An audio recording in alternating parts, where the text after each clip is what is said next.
Hello, everyone. Welcome back to the GoudaGP podcast. I'm Bradley, and we are joined by Billy. Hey, how's it going? Yeah, pretty good. We are in the middle of the summer break right now, and today we have our mid-season driver ratings. Billy, if you'd like to explain. All right, so I have gone through every single reactions podcast and taken our scores of every single driver in the Gouda Scale section, and I have found a total, and I have made an order from worst to best, which we're going to do that order today. Bradley doesn't know the order, so he has no clue which drivers he's talking about and when.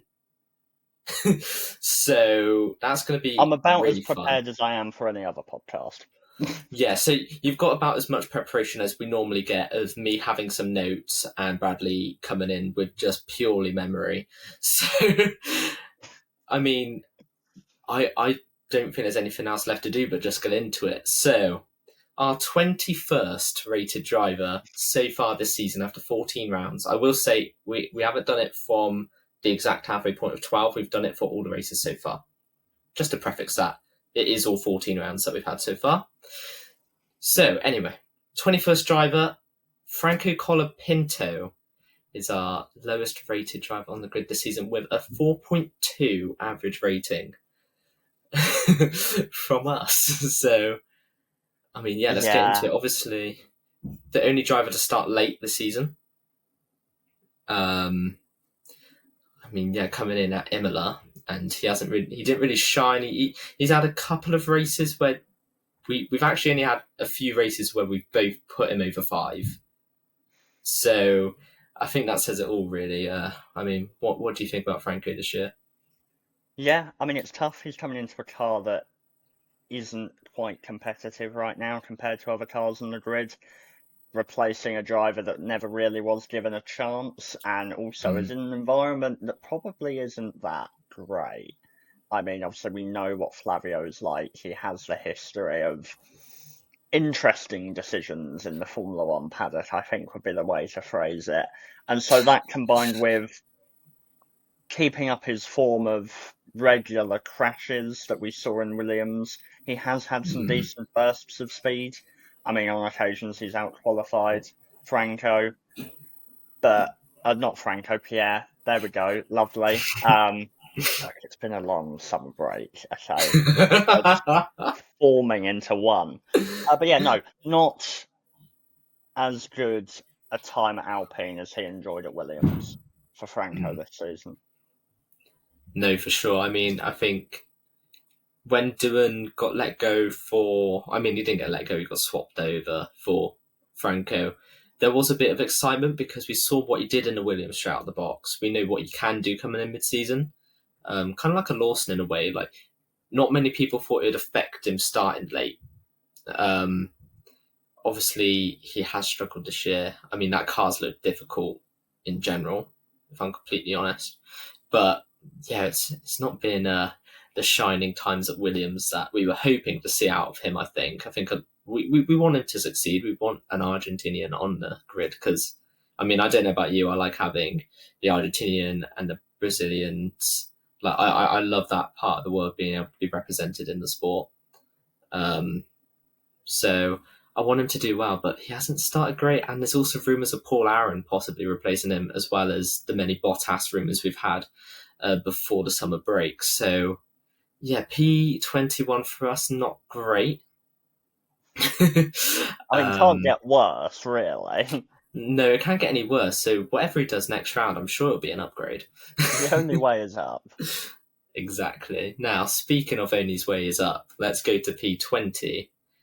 Yuki Tsunoda with a Ah, 4.5 rating from us. I mean, this would have been a lot lower if he didn't have the first 2 rounds in the V Carb. So I can tell you now, his highest scores both came in the V Carb races of a 7 and a 7 and an 8 and a 7. There's only one other time we've rated him an 8 and a 7, and that was Bahrain.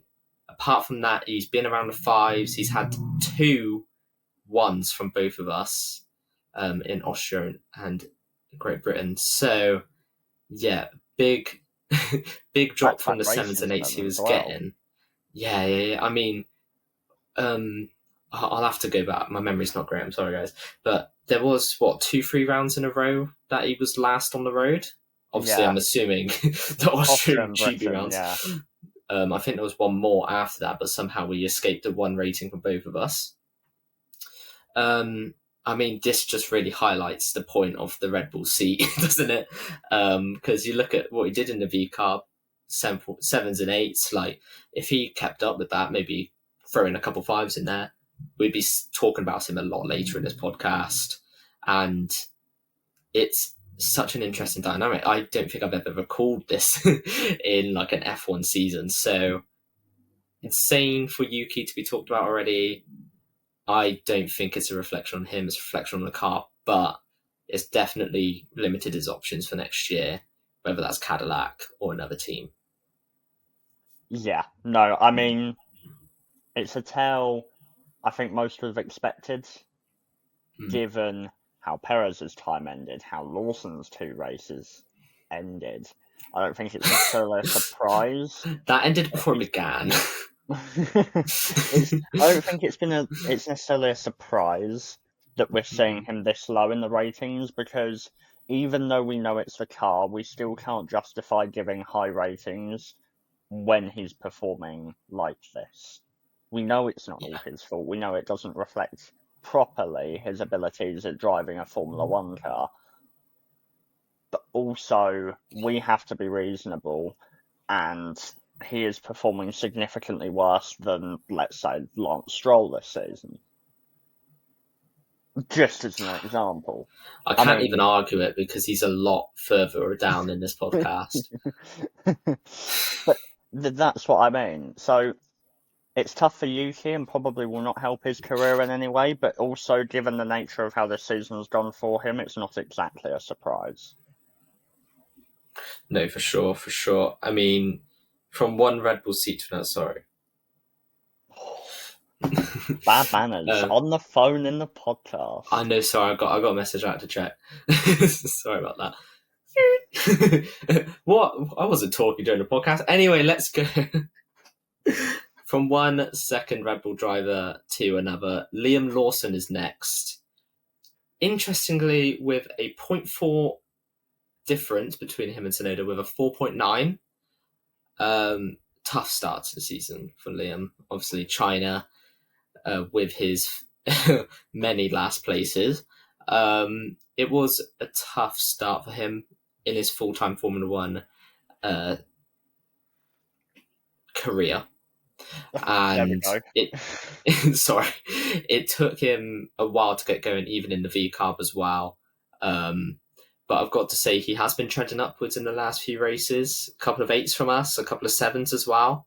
Obviously 3.3 in Britain, so not great there. But definitely a couple of good ones in the last couple of rounds. We're starting to see that form coming in. And I'm going to say I think we both want him to recapture that form because there's clearly a talented driver there. I think it'll be an exciting second half of the season for Liam Lawson, and given on where the V-Carb is, I wouldn't be surprised if we come back to this at the end of the season and he's talked about a lot later. Definitely not helped by the Red Bull stint. Early races in the V-Carb were definitely affected by low confidence, but now he's more settled and more used to the car he's driving. He is putting in solid performances comparable to that of Isaac Hadjar. And I think V-Carb have a nice, young, exciting team. It just depends on what happens with Red Bull, whether they stay with that for next year or not. Yeah, alongside the Cadillac seats, the Red Bull seats are probably the next contested. But when aren't they? Like, I feel like by the time we get to this mid-season, either a driver's getting called to be swapped out, or we're talking about what's going to happen with those V-Carb seats. Does someone deserve to be promoted? Like, we're always talking about these Red Bull seats. But if I'm going to put any prediction on it now, I think it's going to stay the same. And if it does change, it'll be Yuki and nothing else. I think they'll be throwing another driver in from a different team to come in, if anything. Like me. I don't know if I'd call you a driver from another team, but yeah, that's fine. Yeah, You never know. You never know. You know. we'll see Bradley in the car next year. GoudaGP will just be me and him inside of the Red Bull garage after a debrief. Yeah. Could you imagine? What a great podcast! Honestly, I think we blow up. Oh, to be fair, we would, but like insane. Insane. Speaking of insane, let's talk about an insane career move. I think you know exactly where we're going. We're going to the other Alpine second driver now. I feel like we're just full of second drivers early on. Jack Doohan is our 18th place pick. I forgot what number we're on then. 18th place for Jack Doohan with 5.1. So the first person to be rated in the average section. So Lawson, Sonoda, and Colopinto have actually been rated below average this year. But like Bradley said, I think for Lawson, and we hope the other two, they'll probably climb out of that by the end of the season. So, doing 5.1, 6 rounds. The last two weren't great. We both rated him with 2s to 4s. But the rounds before that, he never got below a 4, and the 4 was from me, crazily. And the rest was 5, 6s. There was even a 7 from me in Bahrain. So, very average career start, I'd say. Obviously, there's going to be Yeah. turbulence. Sadly, that turbulence turned into, oh, we've got an excuse to get him out. See you later. So, looking at these scores, it has me really interested to see how we would have done so far going into this year, going through the rest of the year, whether we would have had some great rounds, because there was definitely glimpses. Maybe not as many as we've seen from other drivers who are rookies like Bortoletto, Antonelli, Hadjar. Maybe not in that category, but there was definitely something there to show, hang on a minute. He is very competent at what he does. So, yeah, obviously, we said it was a harsh move at the time, but it feels possibly more harsh after looking at that. What do you think, Bradley? Yeah, I mean, he got Flavioed, essentially. It was quite harsh to kick him out after 6 races. I Mm, mean, yes, he did try to use DRS through turn 1 at Suzuka, which, I mean, is an interesting move, but obviously he found out pretty quickly how that would go down. But aside from that, and obviously aside from Australia, which was very tricky conditions, he mm, seemed solid enough for where, yeah, especially looking at where the Alpine is, he did okay for a rookie. I would have given him the whole season, see what he's like at the end of the season, and then if things are really bad and Gasly's consistently getting like top eights or whatever, and he's still lounging about in P16, 17, then yeah, mm, maybe if there's been no sign of progression, but he never really got that chance to show any progression. So it's a shame, but I think the rating is fair enough given what we saw of him. yeah, for sure. I mean, I'm not surprised to talk about him this early. I'm actually shocked that he's got above Lawson and Sonoda, but there you go. This one shocked me a bit, not as much as the one afterwards, but this one shocked me quite a bit. We're talking about him this early, and that's Oliver Behrman. Oliver Behrman, we gave a 5.25 rating. Um, I mean, looking at his scores, he's definitely had some high moments. China, Japan, Bahrain, another good one. Belgium, pretty decent, but he's also had like quite a few lows. Looking at it, Miami and Imola, in there, and Australia, of course, he struggled. And closest of all being Hungary. We both gave him a 4 for that one. So, bit of a up and down year for Behrman. I mean, I personally would have thought he would have had higher ratings. I feel like I just remember a bit more of his positives from this year. So when I was looking at the scores, I was like, did we really rate him that low? But there you go. This is why we look back at all the scores we did in the moment, because you forget about this stuff. And definitely, as much as the most recent race we gave him a low score, there is some recency bias on some of the great stuff he's done. So yeah, what do you think of that score? I think he's probably been the most disappointing out of the rookies so far, based on what he managed in his substitute appearances last year. To be Yeah. going into the summer break, where in the last, I think it's like 9 races, he scored once, maybe twice, and Mm, Ocon scored, 4 or 5 times in that period. I know Ocon's a solid driver, but given what we've already seen from Behrman, it's disappointing. And we all know how terribly Australia went for him. And mm, so I get that he's a rookie, but I think given the promise he had based on his F1 capabilities as opposed to junior formula, this is specifically what he yeah. achieved in a F1 car. It is Mm. disappointing to see that he's not really quite managed to hit those levels consistently. Yeah, for sure. I mean, what, he scored 2 out of 3 times in his substitutes last season? I He believe 11 that's in the other, I right. think, as well. So Yeah, so very much fighting for points every single time he got in the car. So definitely shocked to see this sort of kind of levels from Behrman. I feel like disappointing is really harsh because I feel like he has had great races and I think he's really shown himself really well in his F1 career. And I know he's definitely a fan favourite. Though, to be fair, um, Silverstone when we we're at Silverstone, crashing stupidly in the pit lane, yeah, but like, unnecessarily ruining his race on the day he had a great mm, quali because he yeah, what decided was that, to. P8? Yeah, he Yeah, did really insane. well in quali, and then Mm. had thrown it all away because of an FP3 incident that he overcommitted on something during a red flag. Yeah, I mean, he's definitely had some mistakes this year. The red flag Um, overtaking at Monaco. I mean, he's come a cropper quite a few times when it comes to red flags, and it is mm. quite fundamental errors that are ruining his weekends. Has anybody checked if he's got some red colorblind, like, sort of thing? Mm. Because does Green seem to be flag, popping up go, on. go, go. Yeah, possibly. But red green blindness is common, apparently. Mm. Who knows? Maybe someone should check that out.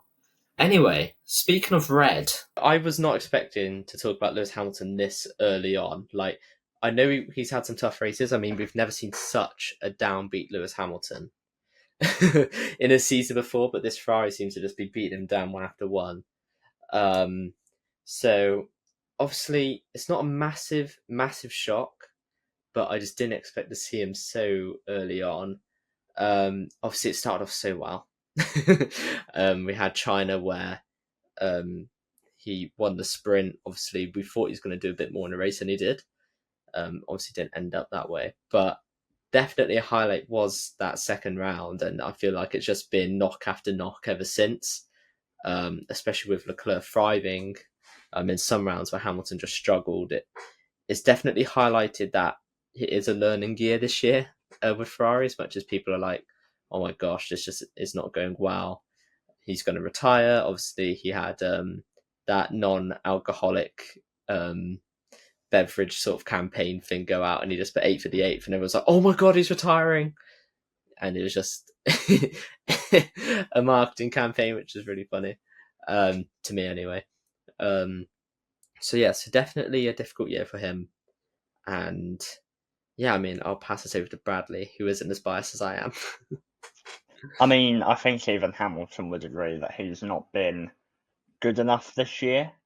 Hmm. And that, yes, I get that it's a learning year, but some of his performances and some of the qualifying and some of the race pace that he's had hasn't been good enough for a man of his talent. I Hmm. mean, Belgium was poor, and without getting the strategy right, wouldn't have scored points. And Yeah. then, I mean, he doesn't even have a podium. And Hmm. to be saying that about a man who's won 7 titles, had so many podiums, so many wins, he's just not been good enough this year. And I think it's pretty safe to say he has taken a drop in performance level. He is Yeah. getting older, he is in the twilight of his career, and that's understandable, but if he wants to be in a top car like the Ferrari can be, he needs to be putting in top car performances, and so far that's not what he's been doing. No, I completely agree, and I think obviously he'll have next year to improve. But if he doesn't improve, I think Ferrari will be scratching their heads, and I think Lewis will be scratching his head. And I think we could see a silly season going into 2027 if they both agree on an exit for him. Mm. But that's just rumours, that's just theories, that's all of that. So yeah, we don't have to worry about that yet, Hamilton fans. Don't have to worry about that yet. Anyway, from one former Mercedes driver to a current Mercedes driver, Kimi Antonelli is next up on our list with a 5.5. I am surprised to see him this early because, once again, I feel like I just remember all the positives. Obviously, you've got the Miami pole, the Canada podium, but there has been some struggles in there. Definitely some rookie errors, which being in that Mercedes, it does highlight it more. I feel like it brings more of a spotlight when he makes mistakes. Um, it's stuff that other rookies don't have to deal with. I know he's had calls in the last few rounds of, is he actually good enough for Mercedes? Will he be in the Mercedes next year? And that's crazy because this is such a talented driver. He's had, the car has given him the platform to have some of the most biggest sparks out of any of the rookies this year, that people can see, right, he's got talent. But when he's having issues, like we saw in Belgium, and then he has confidence issues in Hungary, he's not in a car that he can just try and work through it, bimble round lower down in the pack, and that doesn't get picked up because his teammate is George Russell, and he is driving in a car that has won numerous constructors titles and is looking to get back to the top and hasn't let its standards drop either. So he's probably in the toughest position out of the rookies, and I know he's rated one of, on the lower side of the 8 rookies we've had this year. If you count Colapinto in those 8 rookies, he's in the lower bracket, but I think there's a lot of talent there and a very high ceiling. What do you think, Bradley? Can you name me your 8th rookie? Because I can't think of. Well, we had 7 going into the year, didn't we? And then Colapinto. Because you got Colapinto, Doohan, Behrman, Antonelli, Bortoletto, Hadjar. Oh yeah, no. Hang on, no. There is no, that's 7 there. Who have I missed? Oh, Lawson. Okay, Lawson. fine. Right. Yeah. Okay, fine. I couldn't think of the 8th one off the top of my head, and then I was missing Doohan. Oh. Well, yeah, there you go. Yeah, Doohan was a rookie. Interesting. I know he only had 6 races this year. Yeah, But no, I know. he was did drive so a car. irrelevant, you know. Anyway, what do you think of Antonelli's performances so far in his rookie year? I think Antonelli's performances have been pretty standard for what we expect from a rookie. It's just, it highlights why we don't see rookies in top cars all that often, is Yeah. because it is far more pressured of a situation than if he was in the Williams, Yeah. for instance, or the V card, for instance, like Hadjar and Lawson are in. Yeah. And I think we're starting to see that potentially have an effect on him. I think the summer break's coming at the right time for him, and hopefully he'll be able to bounce back. We've got Monza coming up soon, a home race for him. Hopefully he'll be able to delight the crowd there. But other than that, typical rookie year, not a whole lot to be worried about, is showing promise. For sure, for sure. All right. Now, moving from a rookie driver to one of the more experienced drivers on the grid, got Pierre Gasly with a 5.55 rating. Weird year for Gasly. The car's held him back. He's had to deal with numerous team changes around him. And I feel like he's just kind of rode the waves. I feel like he hasn't really made many shock waves this year, but he hasn't necessarily been dropping the ball. I think he's just kind of been where we're expecting him to be with how the car's been. Obviously, there has been some notable performances like Bahrain, which shocks no one. He always does well in Bahrain. And another top performance I'm seeing was in Britain, which was a crazy race, and he took advantage of it. He did a great job. So he's put in good performances when he's had the opportunity to. But apart from that, he's really not gone far away from the fives in our ratings. There's a couple of twos and a couple of threes, don't get me wrong, but definitely just kind of like a just there driver this year, in my opinion. I don't think he's caught headlines too much. I really don't. And I think the only reason maybe he has been in talking points for the most part is because his teammates have been managed by Flavio Briatore. Not to sound harsh, but I do think that's kind of where Gasly's season has been.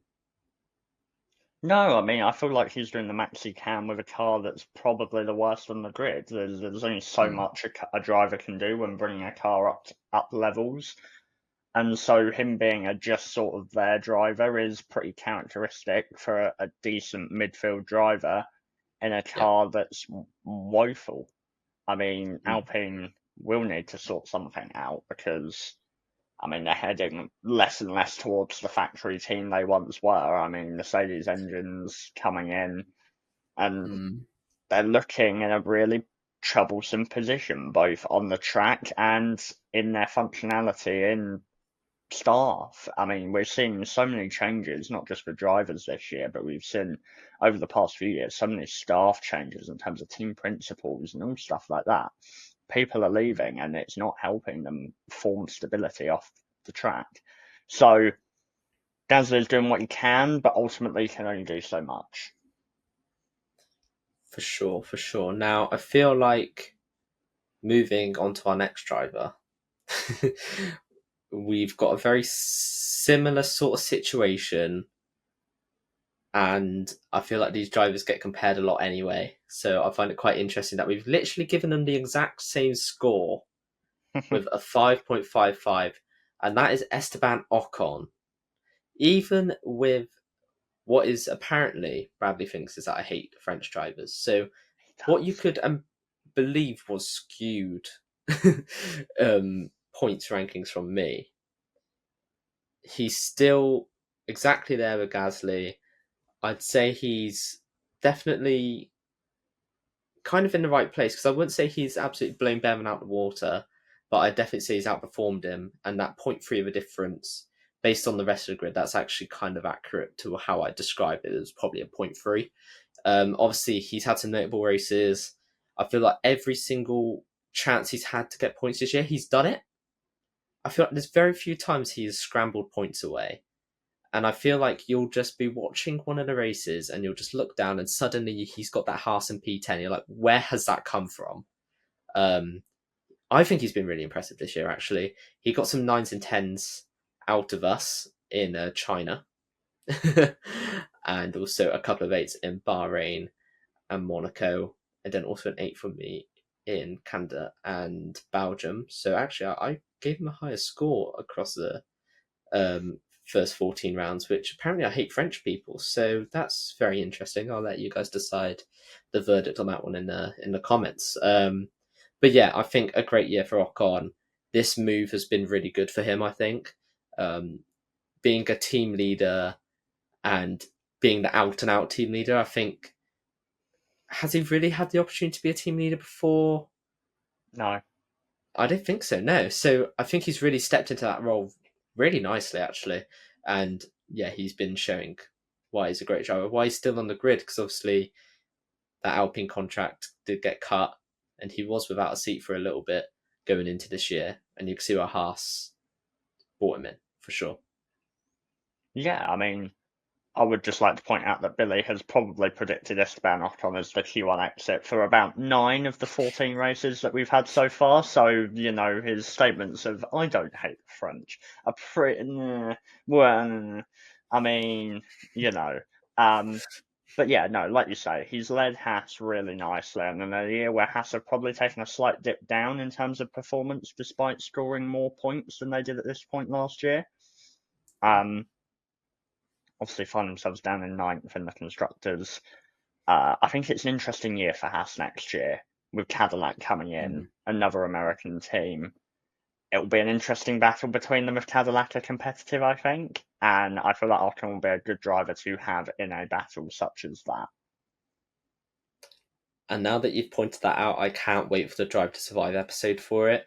America versus America, and we'll have the American national anthem throughout the whole background of the whole Netflix episode. I can see it now.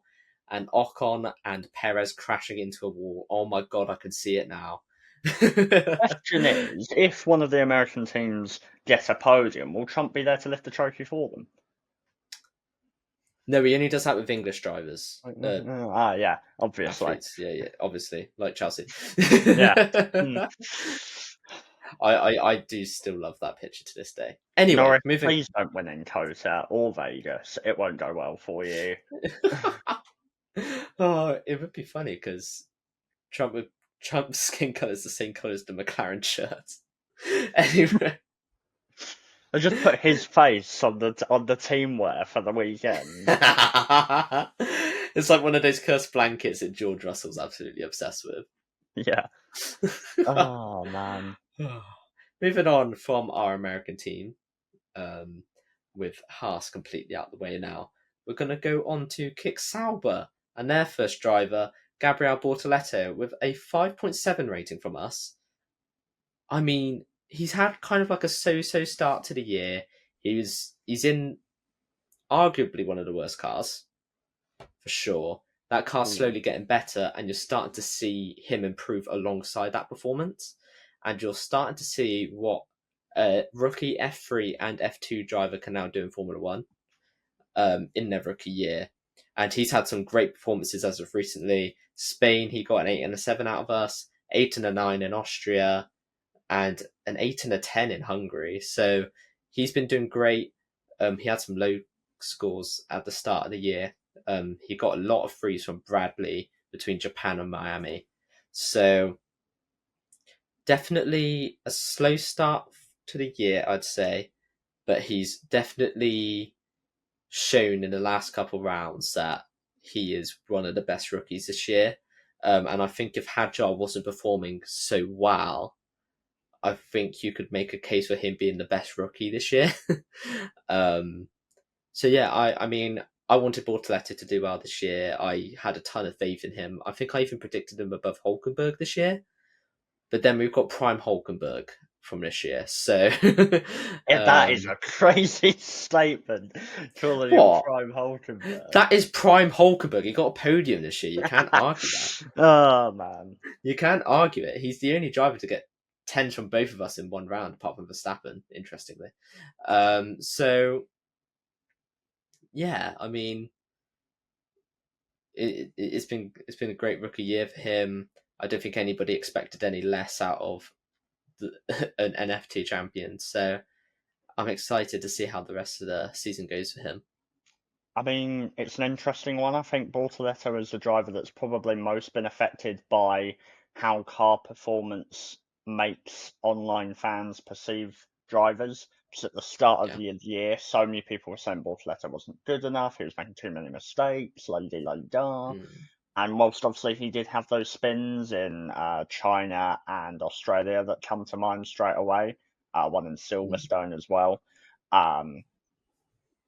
Definitely in recent weeks in Spain when the car improved and he's been able to get points, because I think quali paces had Hulkenberg not necessarily in his back pocket, but sort of he's there or thereabouts, and has been consistently either beating or right there with Hulkenberg in terms of quali. But I feel like Nico's always had the advantage in the race pace. We've seen so many miraculous drives from Hulkenberg. From like, oh yeah, I'm starting on P19, but I'm going to get points because I feel like it. Where we haven't seen that from Bortoleto, which is why there's a gap between them in the standings, obviously the podium as well. But yeah, I think we know he's a capable driver, and I think the car's allowing him to show that. And so, yeah, I look forward to seeing the rest of the season, and I look forward to seeing what Audi can bring him in 2026. Bring on Audi. All right. Now we move on to a great topic. A driver that one of us loves more than most people should. Didn't realize we were on Alex Albon so quick. Gosh, of course. we're going to start with the first Aston Martin. Okay, quick question, Lance actually. Stroll. Yeah, just quick question, Okay. actually, just because of things Yeah, I yeah, know. yeah. Gansley Ocon, same score. What was your reasoning for one above the other? What was that based on? And if so, has the same criteria been used for any other repeat scores? Or has it gone off of no, vibes? it's gone off of ChatGPT doing the ordering for me, and that's the order it gave me, and Right. that's all I can give you. Okay. Because I figured out the scores, and then I was so brain dead afterwards, I just didn't want to figure out the actual order of it. Right. So there's no So criteria for tie ChatGPT breaks, is the is what tie you're breaks. saying. No, no, no. There is no criteria for tie breaks. I think the tie break was Alonso is better than Stroll in ChatGPT's eyes, and This I think is that's the he only way we're gonna have to look though, at it. has he? I mean, they're on this. What has Alonso got more points? Or on the same Same now. point. He's close. He's close. Okay. I mean, we'll see for the rest of the year who ends with a higher performance. We'll see if ChatGPT got their prediction right. Let's leave it there. But with all the jokes aside, Lance Stroll is the next one. We're on about. Obviously, had a great start to the year, racked up a ton of points super early on. He did have an injury in where did he have his injury? Was it Spain? Spain. Spain. So yeah, he's had a couple of crazy ones, but great start to the year, which has kind of defined the rest of his season. I think he's ran with a lot of confidence this year, and he's been a lot better this year. Has he been fully out of other sort of year performances? No. We've definitely seen rounds where he's struggled, kind of like he has in years past. But that being said, I think he's a driver that's done very well this year and should get the plaudits that any other driver that has done a similar amount should get, which I don't think he does. And I think that's due to the money. So if you took the money out of this situation, I think a lot of people would say Stroll's actually very decent and he's done a great job this year. And I think he has earned a seat for next year. I mean, there's no competition for him. There's no reason for him to not get the seat next year because his boss is his dad. But I think because people like thinking, would he actually be an F1 without the seat and stuff? Yes, he would be based on this year. He would have a seat going into next year. So, I mean, I'll hand you over to Bradley now, who's going to tell you about how Lance Stroll is the best driver in the world. So you're going to hear a lot more positives from him. So I'll leave it off to Yeah, him. I mean, it's been a year of some very strong drives, some smart drives, some mistake-free drives, which hasn't always been the case in recent years. Obviously, most notably, Brazil last year was quite a howler. Um, I think what continues to plague Stroll is his consistency and his quali pace.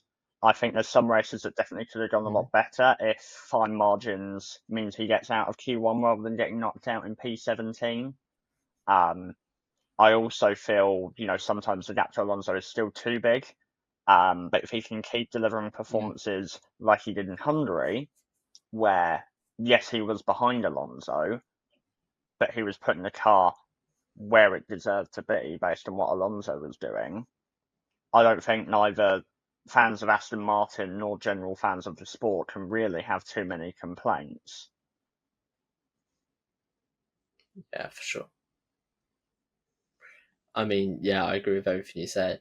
I mean, for the people who do like to have a go about his career, I mean, he's done decent this year and he's doing great against Fernando Alonso, who hasn't had a terrible year either. So we'll just leave that there for now. I mean, we won't fully leave it there because we're now going to talk about Fernando Alonso, who we have rated the exact same across this season with a 5.75. Now, I'm just going to point out some scores we gave him. So, between Australia and Miami, his highest score we gave him was a 5. Now, after Miami, so Imola onwards, the lowest score he got was a 3 under 4 from us, but that is very much an anomaly when you look at the rest, where he didn't score below a 7, getting 8s and 9s and even a 10 in Hungary. Who gave him that 10? Was that And you? I think the way you Yeah. that was me, and the way you describe this season is form, because he struggled a lot at the start of the year. Obviously, like I said, in his first few rounds, and a lot of people saying has age caught up to him. And then all of a sudden, he caught fire, and he's been great ever since, barring that one race in Belgium. So it has been one of those years for him. It's been a year. A lot of people have been talking about age, actually. Obviously with Hamilton, but Alonso is very much showing that he will fight the hands of time to race Formula One, and it won't affect him. And I think he's just been that driver he's always been, really, for the majority of the year. And I won't be shocked that after this summer break, we will see some amazing Fernando Alonso performances like we've been seeing. And I would not be surprised to see that average rating go above 6, maybe even closer to 7 by the end of the season. But that's for us to find out later on. Yeah, I mean, I look forward to the second half of the season from Fernando. I mean, obviously, as an Aston Martin fan, his performances recently have been very encouraging. Earlier on, he did struggle, made some uncharacteristic mistakes. I still think there are signs of age and fatigue this year. I mean, obviously, in Hungary, missing FP1 due to back problems. I mean, that's your typical middle-aged man sort of thing there. Like, I think quite a lot of people related to Alonso in that moment. But yeah, no, it's an interesting one. And like you said, I think the second half of the season we'll see that rating improve, because I don't think we'll see the mistakes that we saw early on in the season at like Australia and Miami. Okay, so we've just knocked out Aston Martin in quick succession. Well, now we are going on to a driver I'd say has definitely had a couple of fights with the Aston Martins this year, and that is Carlos Sainz with a 5.9 rating. This is the last driver to be rated in that average zone of the fives. And yeah, I mean, this year was kind of. I mean, I'm shocked that we're talking about him first out of the Williams drivers. As much as I am an Alex Albon fan, I think I'm not alone in this. Everyone was expecting him to outqualify, just beat in general, Alex Albon across the year. But he's really been that competition for Albon that has made Albon just go on possibly his best year of his career so far. But we'll get on to Albon in a minute. For Sainz, this has been a tough break for him. I think he's definitely had a couple of issues. Definitely some good performance sprinkled in. I'm seeing a lot of 8s and 7s, especially around Bahrain to the Imola stint. But yeah, I think this is a driver that in that very dominant 2023 season, he was able to squeak a win in. So we know how good this driver is. But I definitely would say there's been an adjustment period for this season. But I'm excited for next season when he's fully kind of integrated into the team. He's had a say in what the car is going to be like, and he has familiar surroundings. I think he's going to be back to his best, and this year's only a slight dip in what is a great career he is building for himself.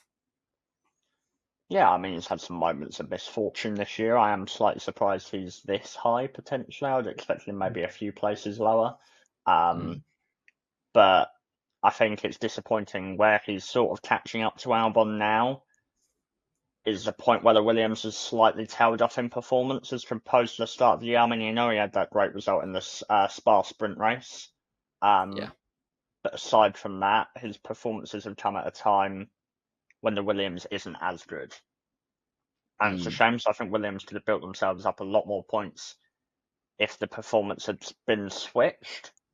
But alas, that's not the situation they find themselves in, and they've got summer break to try and recover and build back to where they were at the start of the season when Albon was collecting pretty consistent P5s to P7 sort of range. So definitely an adjustment year for Sainz, and I'm looking forward to seeing what he can do next year. For sure, for sure. Now, we knocked out Aston Martin pretty quickly, and then we're going to knock out Williams real quickly as well. Alex Albon is next to talk about on our list with a 6.3 rating.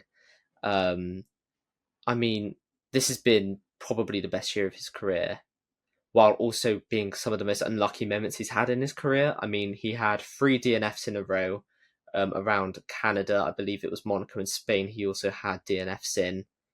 Um, so in that triple header that was there, he didn't finish any of the races purely down to car um, malfunction. So he has had moments of very much lows, but I feel like he's been possibly one of the most positively talked about drivers this year. And it's been great to see because a lot of people wrote him off going into this year, I'd say. Most predictions said, yep, Sainz has got him on lock. He won't beat him.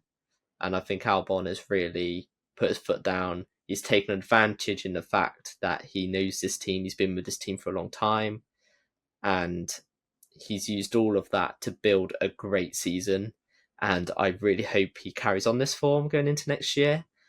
And who knows, with driver transfer city seasons, who knows? Both these Williams drivers might end up back in top seats, or if that Williams ends up very high up there, I mean, I think we'll see some great fights at the front with a developed Alex Albon and Carlos Sainz.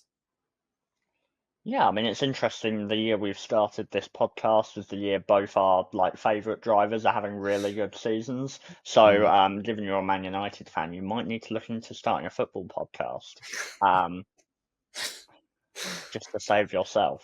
That is brilliant, Toro. I can only applaud that. Wow. But yeah, no, a really good year for Albon. Obviously started off a lot better than perhaps recent races have gone. But yeah, I think he maximised the points when the car was competitive and has now set Williams up for a solid finish in the constructors. For sure, and I think sadly with both drivers, because that car is tailing off in performance, we're probably not going to have these high rated these as highly rated when we come to our final season review, sadly. But I think it's really shown how good they've done so far. Both been in the top 10. Now, this next driver, I mean, if you'd said now where he is after round 1, you would be shocked. But this is kind of something I foresaw personally.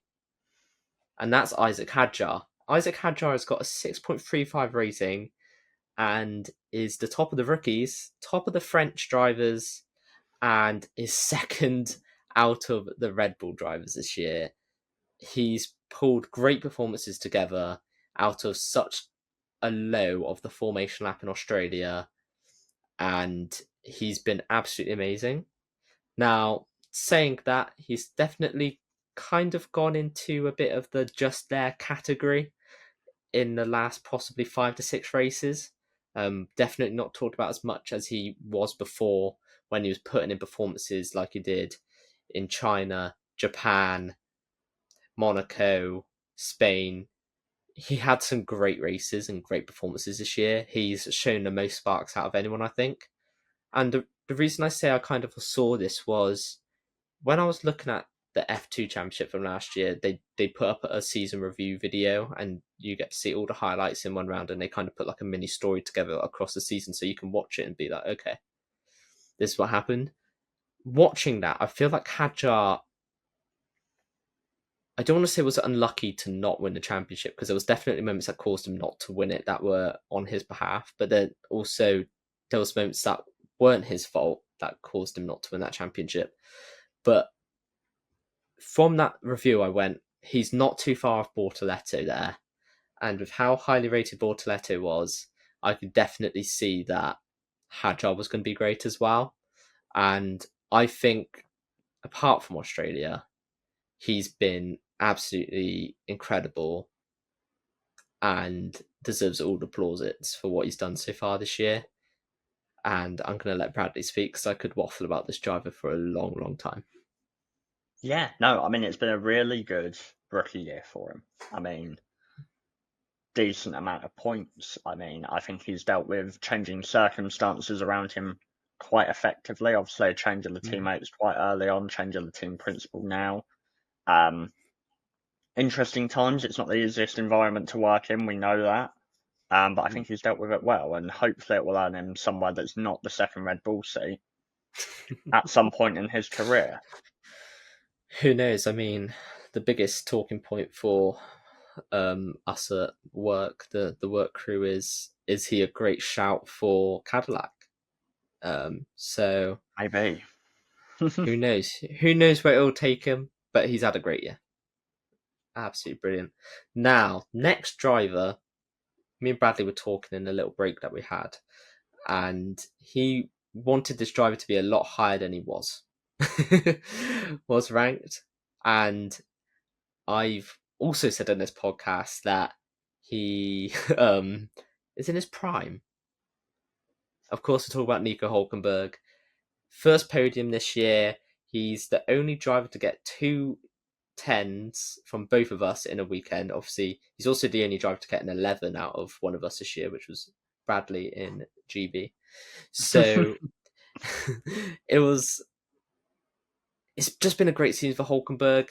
In a year, I saw a lot of predictions where they saw Bortoleto going above Hulkenberg. 0 points for Hulkenberg this year. Obviously, that hasn't really worked out because this year is so competitive. And I think that is the cause of Hulkenberg's amazing year, is how close these cars are this year. Because he has just been on fire, and he's used his expertise, he's used his experience, and he's been absolutely incredible. His lowest score, admittedly, was 2s in Hungary that he got literally last round, and he's had 2 3s. But apart from that, he hasn't scored below 5s. So he's had a great year in a car that was a lawnmower at the start, and now that the car's picking up, we're hoping to see better performances out of him, and maybe he would breach the top 5 in our Gouda Scale rankings. So what position is this? Is this P6? This is P6. P6. Interesting. In fact, if he got 0.05 more, he would be in the top 5. Wow. But yeah, no. I mean, I'll get onto a certain someone that's in the top 5 when we get to them in the ranking. That I definitely feel should be lower than he is. But for Nico Hulkenberg, brilliant year. I mean, how many drives have we seen? I mean, I said it earlier. How many drives have we seen where in quali he gets beaten by Bortoleto, he gets knocked out in Q1, and then just goes, yeah, I just feel like overtaking everyone and getting P9. Just why not?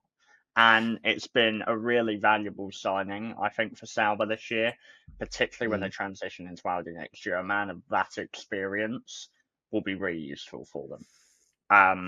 For sure. Obviously, Silverstone's a highlight. I can't think of anyone that has gone, oh no, Hulkenberg got the podium. I'm really disappointed.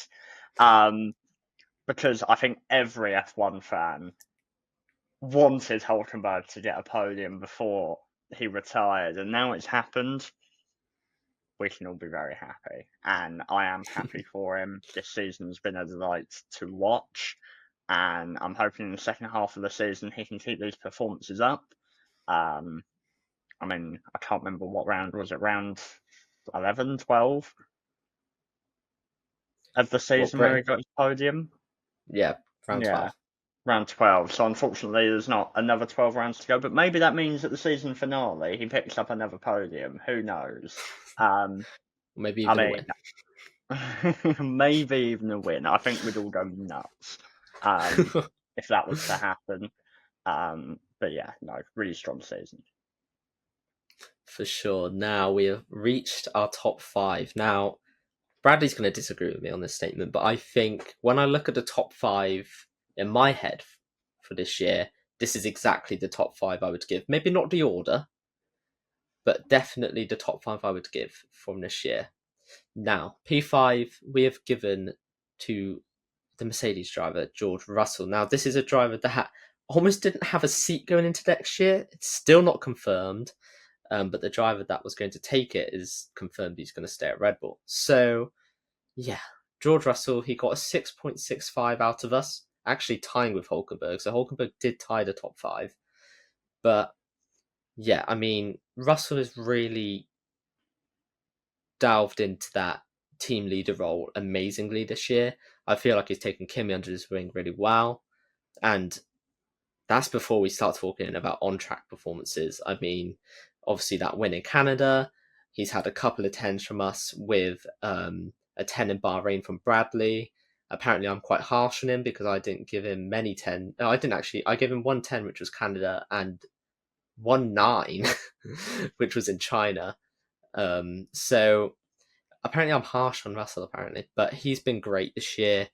A real team leader, Mr. Consistency, and in a year that has been kind of controlled by qualifying, he's really put his qualifying spec to use for sure, and having a great year. I don't know if I'd call it his prime year, like we've said with a couple of other drivers, but definitely one of his best.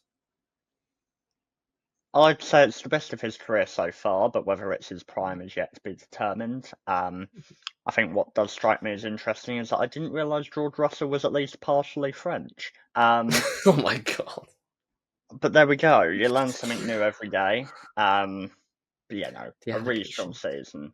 Unlucky potentially not to be higher on this list. I think Tony P5 is quite a surprise. I'd probably Yeah, personally have him in my top three.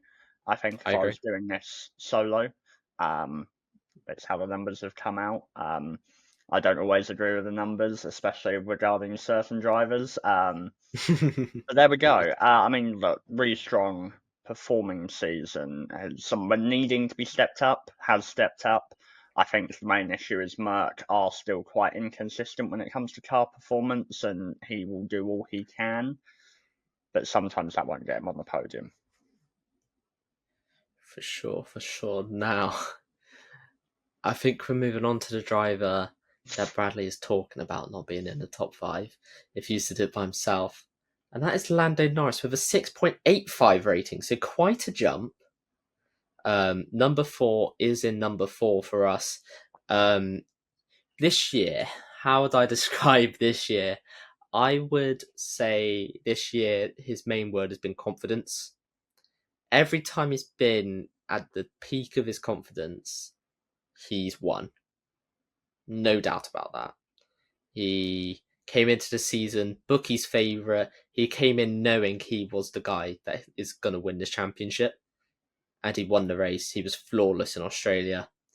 The doubts started to kick in from then on, and it only really took until Monaco for him to kind of start finding that form again. Austria, obviously, he beat Piastri for the first time and started making Piastri make mistakes. And that's kind of where we've seen the switch back to which we're now at the point where there's only 9 points between them going into summer break.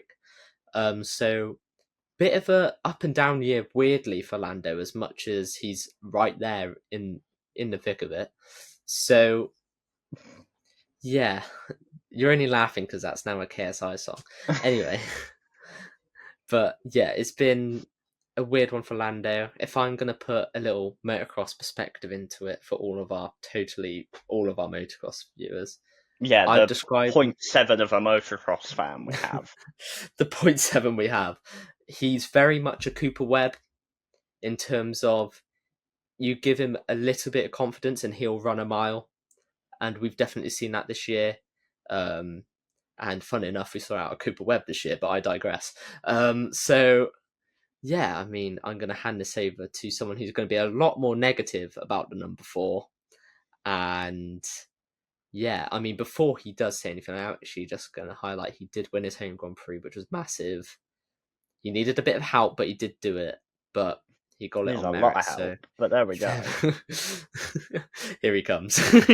Right, I mean, where do I begin? I mean, to come out of round one with a 23-point lead to then be 9 points behind at the summer break as a title favourite is nothing but a horror show. I mean, to lose that points lead, to not utilize that and just already essentially start just managing the gap, winning races where you're quicker and then managing races that you're not and making sure you get P2. He's failed to do so. I mean, some would say he's been cooking this year. I'd argue cooking with what? The heat of the moment? I mean, it's tricky. I mean, we go to Jeddah, crashed in qualifying, should have at least been on the front row, recovered to take a podium, but should have at least been a P2 if not fighting for the win there. Canada, crashing into your teammate, driving into a wall. There's not space there, but still he just goes into him anyway. Has the decency to admit it was his fault, but throwing away points that would have seen him in the championship lead if he had just stayed behind and finished. Recent performances have been better. Monaco, Austria, Hungary, very well managed performances. But then you look at Belgium, should have won Belgium, didn't. Was on the better strategy, kept making mistakes. Silverstone essentially got given 23 seconds of an advantage over Piastri, with Piastri losing 13 seconds from the safety car coming out, and then the 10-second penalty that Piastri got, and then still only winning by about 4. I mean, for someone who is supposedly a title favourite,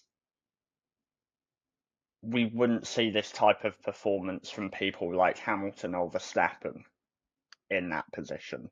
And I think there's a reason he's a step below those. And I think other drivers in his position this season would have done a better job.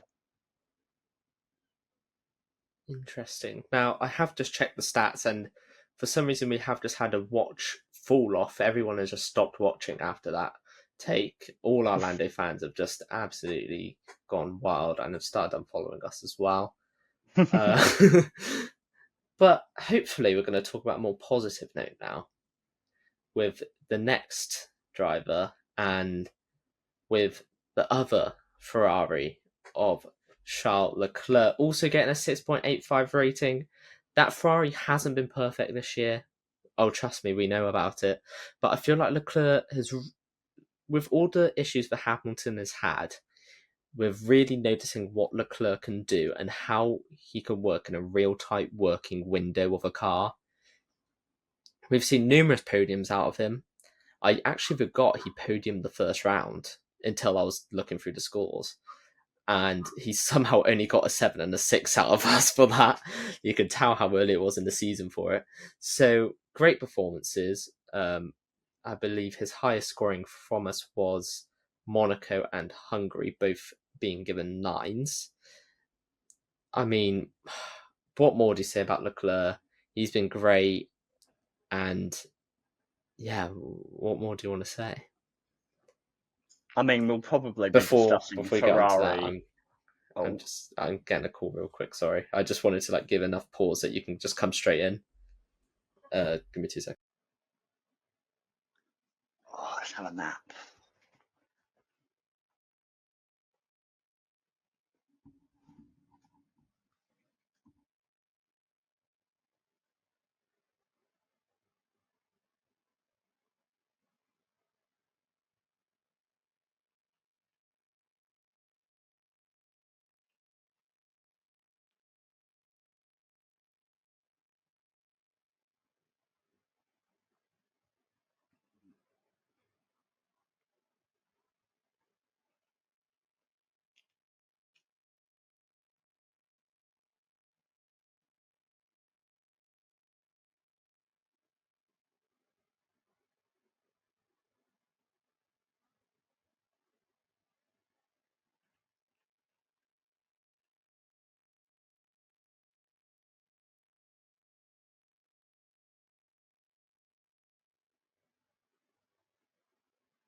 She called me 3 times, so I thought she was in trouble. Yes, I did wait till the third one to answer. But Hopefully. but look. Okay, so just start with your Leclerc talking Yeah, and I'll be able to cut it in fine. fine. But yeah, no, I think a really interesting season for Leclerc.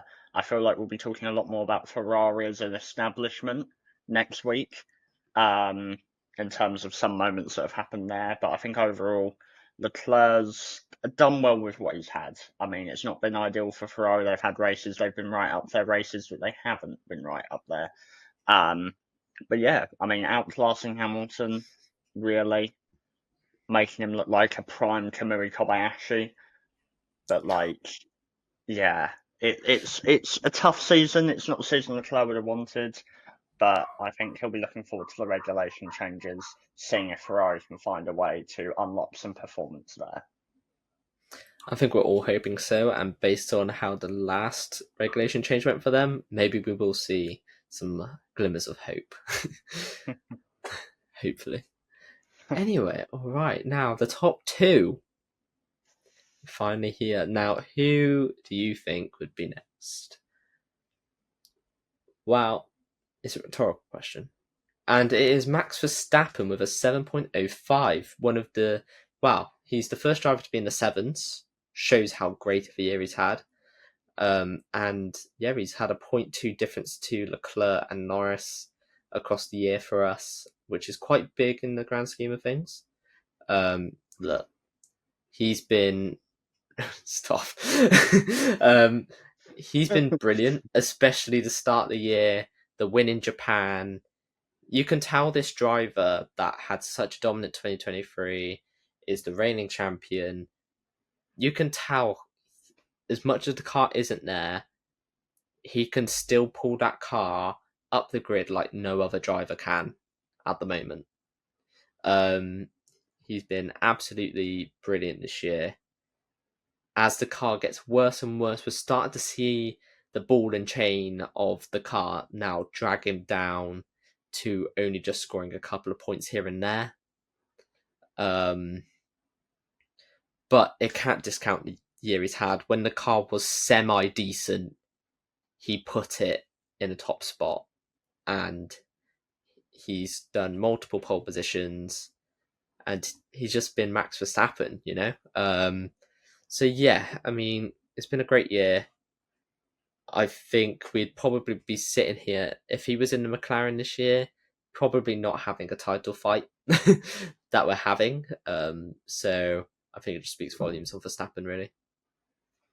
Yeah, I mean, obviously, he did only recently win at the Belgian sprint race, so it's not as if Mm, it's been ages without some success for him. But yeah. yeah, really taking a fight to those McLarens early on in the season, a car that probably shouldn't have been. Mm, I think we're talking about low points for Verstappen, Spain being the obvious one. Um, Deciding to use cars as breaking points is probably not the finest thing to do as a four-time world champion, but the rest of his performances this year have been very strong. Um, a year, at least for himself, he'll be pleased with his performances, even if he knows that he deserves more based on his talents. Um, Other than that, I feel like second is probably where I'd rank him this year as well. Um, I think it reflects kindly on him potentially, given the car he has, but also reflects sort of the strengths he has as a driver in his abilities to drag cars in positions they probably shouldn't be getting. mm. Oh, for sure, for sure. All right. You've gone through 20 drivers, Mm. but there's one driver we haven't talked about yet. Now, this is the biggest gap between any drivers and also any of like the driver they're next to in our rankings, and it's also the biggest gap between teammates.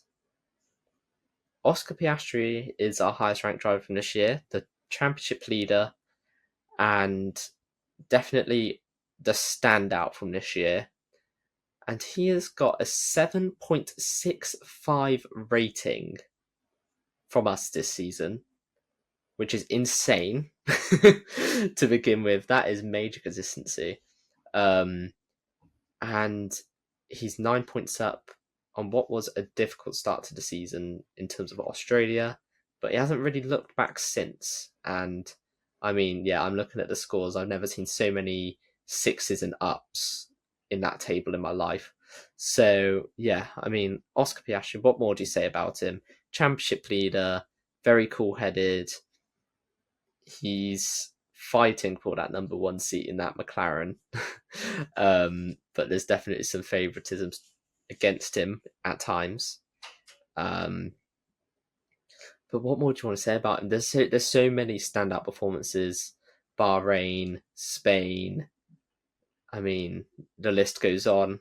A couple of mistakes out of him. I don't want to be too negative. He's our top rated driver. But definitely a couple of mistakes that we wouldn't have seen at the start of the year that I think is because he's fighting for a title, like we saw in Austria, in Britain. So definitely a couple of cracks starting to show. But since the mini summer break that we had, the 3 weeks we had off, um, he definitely kind of got back to his normal cool headed ways. And I think summer break could be the platform for him to just absolutely take this championship and run with it.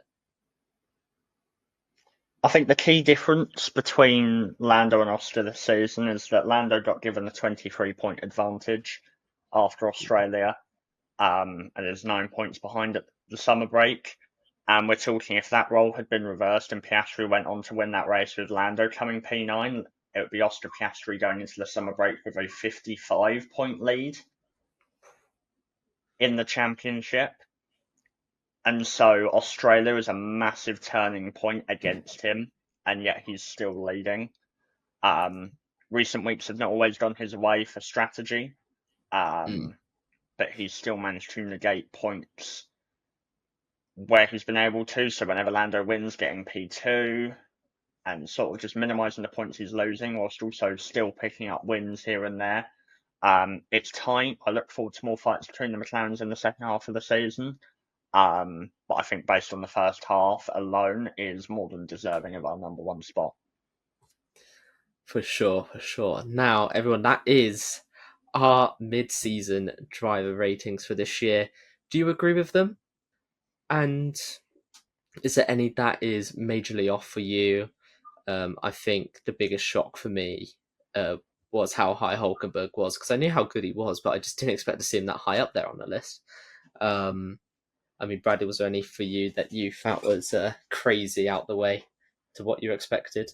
Lando is the obvious one for me personally. I think I'd have him 7th or 8th. I mean, I thought 7th and completely forgot about Hadjar. So I put Hadjar, relative to car performance and stuff like this, which is how I try to rate people's seasons and people's ratings on the Gouda scale, is sort of how they're performing to where they should be. So yeah, Lando was a big one for me. Potentially as well, Sainz, I felt he was quite high, especially given how he was at the start of the season. But no, I mean, it's an interesting list and one that'll be interesting to look back on at the end of the season. Yeah, I mean, I'm excited for this video when we get to the end of the year and we can kind of look at it and go, how's it changed in this last 10? But that's for us to find out next time. Thank you guys so much for watching this podcast. Yeah, we've had a lot of fun with it. We came into this podcast wondering how long this podcast was going to be, and definitely one of our longer ones. So if you stay to the end, thank you so much. And yeah, I mean, we're going to keep going throughout the summer break, so there's more podcasts to come. There'll be one next week. We're kind of confident what we're doing next week, but we're not 100% on it yet.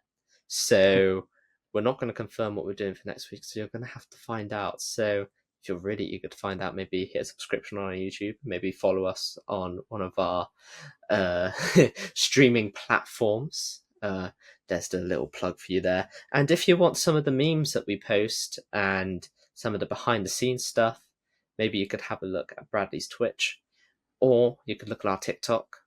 at the GoudaGP. All right, guys, I'm going to stop throwing call to actions at you. Twitch being CheeseDub61, by the way, for you, just anyone randomly trying to find it. There you go, yeah. And yeah, you'll find it. All right, we've done enough plugging at the end of this podcast. Thank you guys so much. We'll see you next week. Have a Gouda day. Ciao.